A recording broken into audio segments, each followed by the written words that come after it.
Hi there, I'm the Unintentional Economist, and this week's video is about what is money.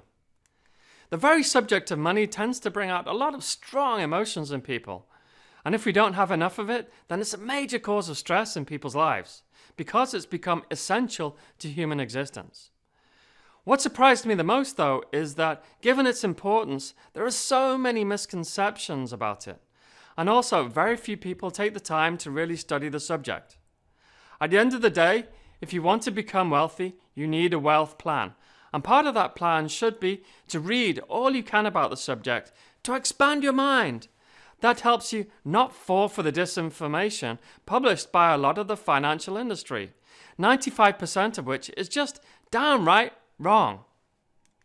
We all know money became used to buy the finer things in life, but in this video, I'm going to dispel a few myths.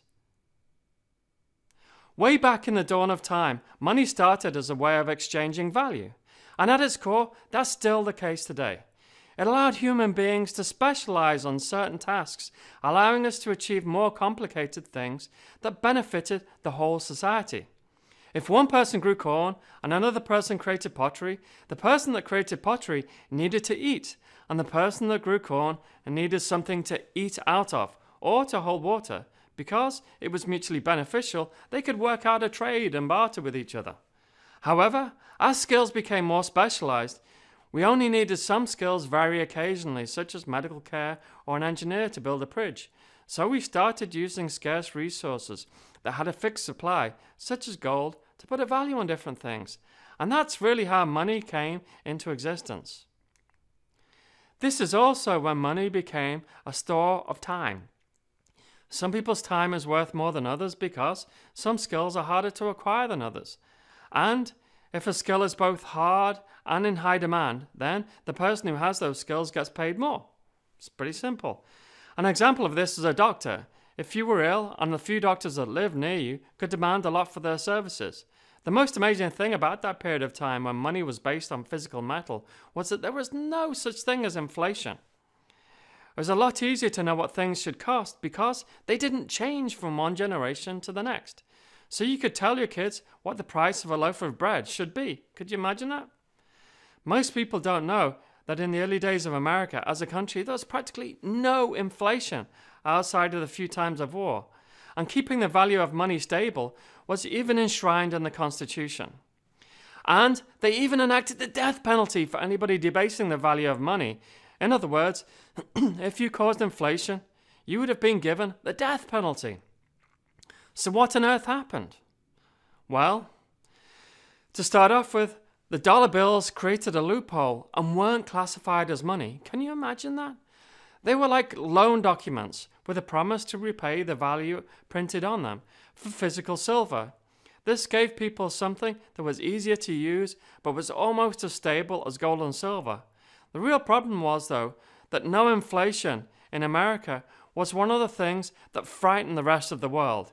It created a level playing field for the US, for everybody, and put entrepreneurs and business people in the driving seat and stopped the financial and political elite, such as the Rothschilds, who controlled most of the money in Europe, from being able to control America. So it was a real force for good in the world, but it threatened the power of the financial elite. However, things all changed in 1913 when JP Morgan finally managed to get the Federal Reserve created, which in turn caused major inflation, the Great Depression, and made huge fortunes for a few people. The big question, though, is, what's all this got to do with our world today? Well, money today is not what it seems. We got rid of any ties to physical things like gold and silver that reduce manipulation. Every time you go to the bank and get a loan, money is created out of thin air. This is what's called the fractional reserve banking system, and that's also what causes inflation. The fact that debt is at least 5 times greater than the amount of money in circulation means that understanding the effects of credit or debt is essential to understanding the world and how it works today. Some debt is good because it causes growth, and some debt is bad because it borrows money from your future earnings. And this is both the cause of expansion and recession in our economy. Because fluctuations in credit affect the economy more than the supply of money, they have a major effect on our lives. This change has been made even greater because of the financial weapons of mass destruction, otherwise known as derivatives, that amplify even the smallest changes. In 2008, we ran out of good borrowers and the world changed. The rules that have operated for the last 60 years are no longer in effect. This is neither a good thing nor a bad thing, but is an extremely important thing. It's probably the most important change that will affect our generation today. So don't let yourself become a victim of the changes that are about to come about over the next couple of years. Take control of your financial life. Read and educate yourself so you can distinguish the 95% of codswallop the political and financial media talk about from the 5% that's really true. Learn about inflation and deflation and their effects so you can know when it's happening and what you can do in either case. And also, if you've found this interesting and want to know more, sign up for my blog at mygreencapital.com and also check out some of my courses. Always remember, don't wish this stuff was easier, wish you were better. Don't wish for fewer problems, wish for more skills. And don't wish for less challenge. It's the struggle that defines us. Wish for more wisdom. Thank you.